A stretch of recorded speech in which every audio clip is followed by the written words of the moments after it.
요즘 건강검진 결과지를 받아보면 마음부터 철렁하시는 분들 많으시죠? 특히 콜레스테롤이라는 단어 하나만 봐도 괜히 가슴이 답답해지고 밤에 잠이 안 오기도 합니다. 저도 수많은 어르신들과 이야기를 나누면서 느낀 게 있습니다. 우리가 당연하게 알고 있던 건강 상식 중에는 사실 잘못 알려진 것들이 생각보다 참 많다는 점입니다. 오늘은 그 중에서도 콜레스테롤 이야기를 해보려 합니다. 겁을 덜어내고 정말 꼭 필요한 것만 남겨서 아주 천천히 이해가 될 때까지 말씀드려 보겠습니다. 편하게 들어주시면 좋겠습니다. 많은 분들이 콜레스테롤은 있으면 안 되는 것이라고 생각하십니다. 그래서 수치가 조금만 높아도 큰 병이 생긴 건 아닐까 불안해하시죠? 혹시 여러분도 검진표를 받아들고 혼자 끙끙 앓으신 적 있으신가요? 실제로 많은 어르신들이 콜레스테롤 수치 때문에 식사를 제대로 못하시고 좋아하시던 음식도 멀리하시며 스트레스를 받으십니다. 하지만 여기서 꼭 알아두셔야 할 사실이 하나 있습니다. 콜레스테롤은 우리 몸을 이루는 아주 중요한 재료라는 겁니다. 세포 하나하나를 감싸는 막을 만드는 데도 꼭 필요하고 호르몬을 만드는 데도 쓰입니다. 심지어 비타민을 흡수하는 데도 콜레스테롤이 필요합니다. 쉽게 말하면 집을 지을 때 벽돌이 필요한 것처럼 우리 몸에도 콜레스테롤이라는 재료가 반드시 있어야 한다는 뜻입니다. 없으면 사람은 살 수가 없습니다. 그렇다면 문제는 뭘까요? 콜레스테롤 그 자체가 나쁜 게 아니라 어디에 얼마나 쌓이느냐가 중요합니다. 마치 비가 내리는 건 자연스러운 일이지만 한 곳에만 너무 많이 쏟아지면 문제가 생기는 것처럼 말입니다. 제가 만났던 박영자님이라는 분이 계셨습니다. 70대 중반이셨는데 건강검진을 받으신 후 결과지를 들고 오셨더니 얼굴이 창백하셨습니다. 콜레스테롤 수치가 정상보다 조금 높게 나왔다는 이야기를 들으신 거였죠. 그분은 그날부터 거의 모든 음식을 끊다시피 하셨습니다. 고기는 물론이고 계란도 안 드시고 심지어 기름기가 조금이라도 있으면 전부 피하셨습니다. 며칠 지나지 않아 기운이 빠지고 어지러움까지 느끼셨다고 합니다. 이야기를 자세히 들어보니 사실 그분의 수치는 그렇게 심각한 수준이 아니었습니다. 나이를 고려하면 충분히 관리 가능한 범위였고 당장 큰 문제가 되는 상태도 아니었습니다. 하지만 수치만 보고 너무 겁을 먹으신 거였죠. 콜레스테롤이 높다는 말 한마디에 모든 게 끝난 것처럼 느껴지셨다고 하셨습니다. 그래서 천천히 설명을 드렸습니다. 콜레스테롤이 무엇인지, 왜 우리 몸에 필요한지, 그리고 지금 상태에서는 어떻게 관리하면 되는지를요. 설명을 듣고 나서 그분의 표정이 조금씩 밝아지기 시작했습니다. 그럼 제가 큰 병에 걸린 건 아니군요? 라고 물으셨고 전혀 그렇지 않다고 말씀드렸습니다. 이후 식사를 정상적으로 하시되 몇 가지만 조심하시면 된다고 안내해 드렸습니다. 몇 달 후에 다시 뵀을 때 건강도 회복되셨고 무엇보다 마음이 편해지셨다며 웃으셨습니다. 이 이야기를 드리는 이유는 간단합니다. 콜레스테롤은 없애야 할 적이 아니라 관리해야 할 동반자라는 겁니다. 무조건 줄이는 게 답이 아니라 정확히 이해하는 게 먼저입니다.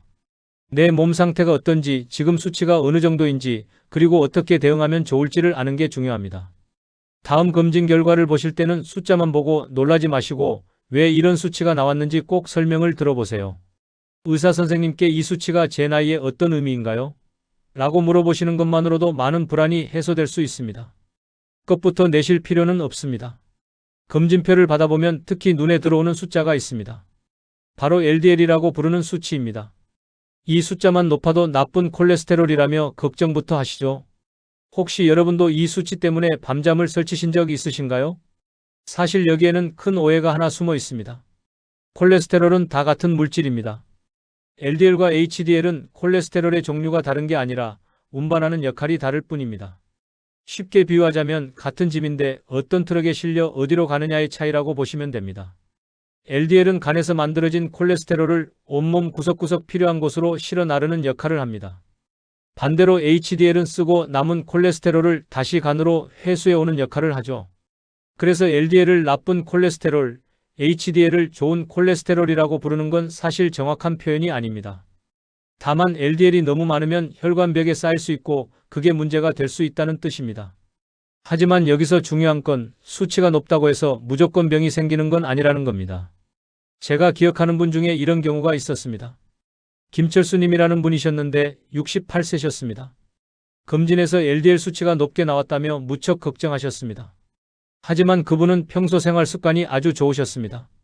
매일 아침 산책을 하셨고 담배도 술도 전혀 안 하셨습니다.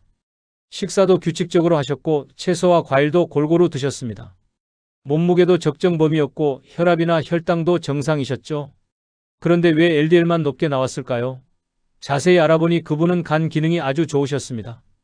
간이 워낙 건강하다 보니 콜레스테롤을 열심히 만들어내는 체질이셨던 겁니다. 이건 나쁜 게 아닙니다. 오히려 몸이 정상적으로 작동하고 있다는 증거였죠.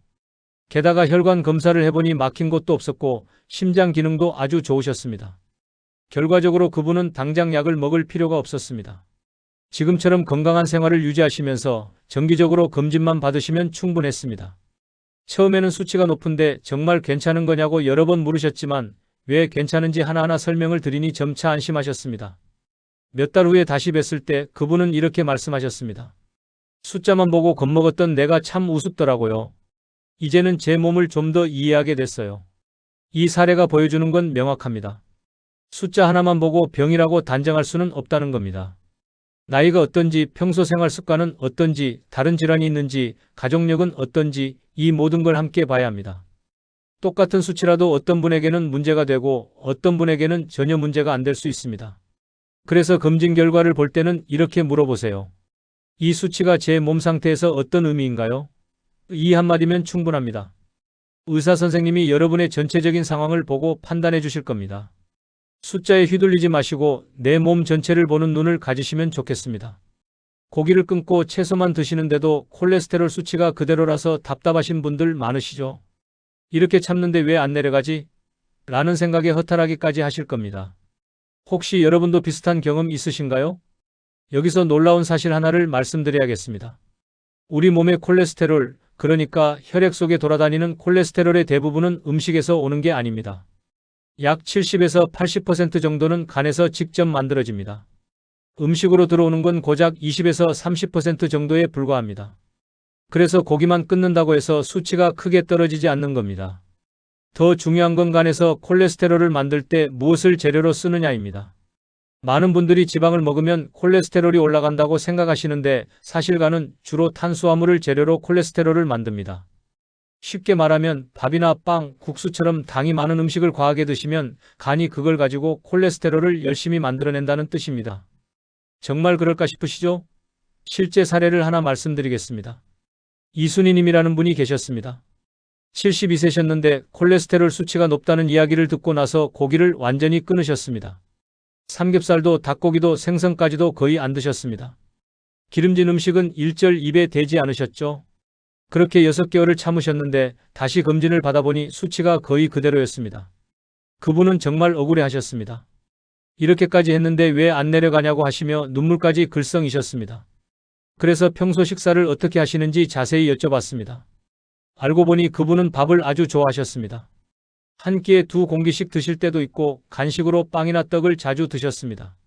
고기는 안 드셔도 탄수화물은 충분히, 아니 오히려 과하게 드시고 계셨던 겁니다. 게다가 고기를 끊으니 허전해서 밥을 더 많이 드시게 됐다고 하셨습니다. 이 이야기를 들려드리고 한번 밥량을 줄여보시는 게 어떻겠냐고 제안했습니다. 처음에는 밥까지 줄이면 뭘 먹고 살아요? 라고 하셨지만 밥을 조금 줄이는 대신 고기나 생선을 적당히 드시면 오히려 포만감도 좋고 영양도 균형 잡힌다고 설명드렸습니다. 그분은 반신반의하셨지만 한번 해보시겠다고 하셨습니다. 3개월 후에 다시 뵀을 때 표정이 완전히 달라져 계셨습니다. 밥을 2공기에서 1공기 반 정도로 줄이고 빵이나 떡도 횟수를 줄이셨답니다. 대신 삶은 달걀이나 생선구이를 조금씩 드셨고요. 그랬더니 수치가 눈에 띄게 내려갔다고 하셨습니다. 무엇보다 기분이 좋으셨던 건 억지로 참는 게 아니라 이해하고 조절하게 됐다는 점이었습니다. 왜 내려가지 않았는지 이제 알겠어요. 잘못된 걸 참고 있었던 거네요 라고 말씀하시며 웃으셨습니다. 이 이야기에서 알 수 있듯이 무작정 고기만 피할 필요는 없습니다. 오히려 과한 탄수화물을 조금만 줄여도 몸은 분명히 반응합니다. 밥을 사랑하시는 마음은 이해합니다. 하지만 3끼 중 1끼만이라도 밥량을 절반으로 줄여보세요. 그게 시작입니다. 억지로 굶거나 참는 게 아니라 똑똑하게 조절하는 겁니다. 증상도 없는데 병이라는 말을 들으면 참 억울한 마음이 드실 겁니다. 나는 멀쩡한데 왜 환자 취급을 받아야 하지? 라는 생각에 화가 나기도 하시죠. 그래서 나는 환자인가 아닌가 헷갈리게 됩니다. 사실 이 부분이 많은 분들을 혼란스럽게 만듭니다. 콜레스테롤이 높다고 해서 모두 치료 대상은 아닙니다. 진짜 중요한 건 심장이나 뇌혈관에 문제가 생길 위험이 얼마나 되는지입니다. 수치가 조금 높아도 다른 위험 요소가 없으면 약을 안 먹어도 되는 경우가 많습니다. 반대로 수치가 그렇게 높지 않아도 당뇨가 있거나 혈압이 높거나 흡연을 하시면 약이 필요할 수 있습니다. 조금 복잡하게 느껴지시죠? 쉽게 말하면 콜레스테롤 수치는 여러 위험 신호 중 하나일 뿐이라는 겁니다. 전체 상황을 봐야 한다는 뜻입니다. 강명숙님이라는 분을 만났을 때가 기억납니다. 66세셨는데 검진에서 콜레스테롤이 높게 나왔다는 결과를 받으셨습니다. 병원에서는 일단 지켜보자고 했는데 그분은 마음이 편치 않으셨습니다. 지켜본다는 게 무슨 뜻이에요? 병인데 치료를 안 하는 게 맞아요? 라고 물으셨습니다. 당연한 의문이셨죠? 자세히 여쭤보니 그분은 담배도 안 피우시고 술도 거의 안 하셨습니다. 당뇨도 없고 혈압도 정상이셨습니다. 가족 중에 심장병이나 뇌졸중으로 돌아가신 분도 없었고 평소 규칙적으로 운동도 하셨습니다. 다만 콜레스테롤 수치만 기준보다 조금 높았을 뿐이었습니다. 이런 경우 당장 약을 먹는 것보다 생활습관 관리로 충분히 조절할 수 있는 단계였습니다.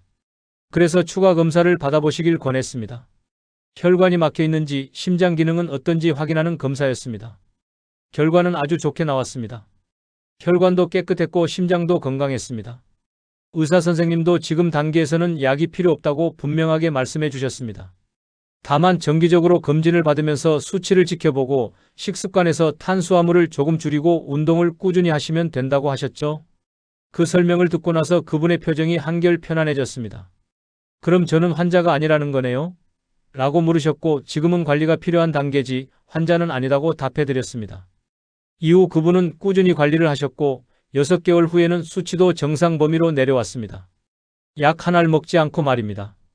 이 이야기가 중요한 건 단계별로 다르게 접근해야 한다는 걸 보여주기 때문입니다. 수치가 높다고 해서 무조건 병원 신세를 져야 하는 건 아닙니다. 또 약을 권유받았다고 해서 겁낼 필요도 없습니다. 내 상태가 어느 단계인지 지금 어떤 대응이 필요한지를 정확히 아는 게 중요합니다. 혹시 지금 콜레스테롤 때문에 고민 중이시라면 의사 선생님께 이렇게 물어보세요. 제가 지금 꼭 약을 먹어야 하는 단계인가요? 이 질문 하나면 충분합니다. 그러면 선생님이 여러분의 전체 상황을 보고 설명해 주실 겁니다. 괜히 앞서 걱정하거나 혼자 판단하지 마시고 충분히 대화를 나누시길 바랍니다. 약 이야기가 나오면 제일 먼저 드는 감정이 있습니다. 바로 두려움입니다. 한번 먹으면 평생 먹어야 한다는데, 부작용이 무섭다는데, 간이 나빠진다는데 이런 이야기들을 들으시면 더 겁이 나시죠? 혹시 여러분도 약 때문에 밤잠을 설쳐보신 적 있으신가요? 하지만 여기서 분명히 말씀드리고 싶은 게 있습니다. 콜레스테롤 약은 수십 년 동안 전 세계에서 사용되면서 안전성과 효과가 검증된 치료법입니다. 물론 모든 약이 그렇듯 부작용이 전혀 없는 건 아닙니다. 하지만 대부분은 가볍고 심각한 부작용은 아주 드뭅니다. 무엇보다 필요한 분들에게는 생명을 지켜주는 역할을 합니다. 심장마비나 뇌졸중을 예방하는 데 큰 도움이 되는 겁니다. 그런데도 약을 거부하시는 분들이 참 많습니다. 이해는 갑니다. 몸에 뭔가를 넣는다는 게 불안하고 평생 의존하게 될까봐 두렵기도 하시죠. 하지만 약이 정말 필요한 분이 두려움 때문에 미루다가 큰 병을 얻는 경우를 많이 봤습니다. 그럴 때마다 참 안타까웠습니다. 한 분이 생각납니다. 윤상호님이라는 분이셨는데 70세셨습니다. 콜레스테롤이 상당히 높았고 당뇨도 있으셨습니다. 게다가 흡연도 오래 하셨고요. 의사 선생님이 약을 권했지만 그분은 계속 미루셨습니다. 약 먹으면 끝이다. 한번 시작하면 평생이다라는 생각에 차일피일 미루신 겁니다. 대신 건강식품을 드시고 운동을 좀 더 열심히 하면 되지 않겠냐고 하셨습니다. 하지만 6개월이 지나도 수치는 전혀 나아지지 않았습니다. 오히려 더 올라갔습니다. 그러던 어느 날 가슴이 답답하고 숨이 차다며 응급실에 가셨습니다. 다행히 큰 문제는 아니었지만 혈관 검사를 해보니 이미 막힌 곳이 여러 군데 발견됐습니다. 그제야 그분은 후회하셨습니다. 진작 약을 먹을 걸 그랬다고 하시며 스스로를 탓하셨습니다. 결국 그분은 약을 시작하셨습니다. 처음에는 여전히 불안해하셨지만 의사 선생님과 충분히 상의하면서 복용하기 시작했습니다. 부작용이 생기면 어떻게 대처하면 되는지, 정기적으로 어떤 검사를 받아야 하는지 자세히 설명을 들으셨고요. 약을 먹기 시작한 후 3개월쯤 지났을 때 그분을 다시 만났습니다. 수치도 많이 안정됐지만 무엇보다 마음이 훨씬 편해지셨다고 하셨습니다. 처음에는 약 먹는 게 패배한 것 같았어요. 내가 약해서 관리를 못해서 이렇게 됐다는 생각에 자존심도 상했고요. 근데 이제 보니 약은 그냥 도구더라고요. 안경 쓰는 것처럼요. 눈이 나빠서 안경 쓰는 게 창피한 일이 아니잖아요. 약도 마찬가지예요. 필요하니까 쓰는 거지 부끄러운 게 아니더라고요. 그분의 이 말이 참 인상 깊었습니다. 약은 적이 아니라 도구입니다. 필요한 분에게는 건강을 지켜주는 소중한 도구인 겁니다. 물론 약이 필요 없는 분은 안 드셔도 됩니다. 생활습관 관리만으로 충분한 분도 많습니다. 하지만 만약 의사 선생님이 약을 권하신다면 그건 여러분의 상태를 보고 내린 전문적인 판단입니다. 두려움 때문에 무작정 거부하지 마시고 충분히 대화를 나누세요. 이 약은 어떤 효과가 있나요? 부작용은 어떤 게 있을 수 있나요? 정기적으로 검사를 받아야 하나요? 이런 질문들을 하시면 됩니다. 혼자 판단하지 마시고 꼭 설명을 충분히 들으세요. 그러면 막연한 두려움이 아니라 정확한 이해를 바탕으로 결정을 내리실 수 있습니다. 오늘 콜레스테롤에 대한 이야기를 길게 나눴습니다. 어떠셨나요? 조금이라도 마음이 편해지셨다면 정말 좋겠습니다. 콜레스테롤은 겁낼 대상이 아닙니다. 알고 나면 충분히 관리할 수 있는 동반자입니다. 무작정 두려워할 필요도 혼자 끙끙 앓을 필요도 없습니다. 수치가 높다고 해서 무조건 병은 아닙니다. 내 몸 전체를 보고 어느 단계인지 파악하고 그에 맞게 대응하면 됩니다. 음식도 무작정 끊을 게 아니라 똑똑하게 조절하고 약도 필요하면 두려워하지 말고 전문가와 상의해서 시작하면 됩니다. 다음에도 이렇게 어렵지 않게 겁주지 않고 여러분의 건강 이야기를 계속 나누겠습니다. 오늘도 끝까지 들어주셔서 고맙습니다. 건강하세요.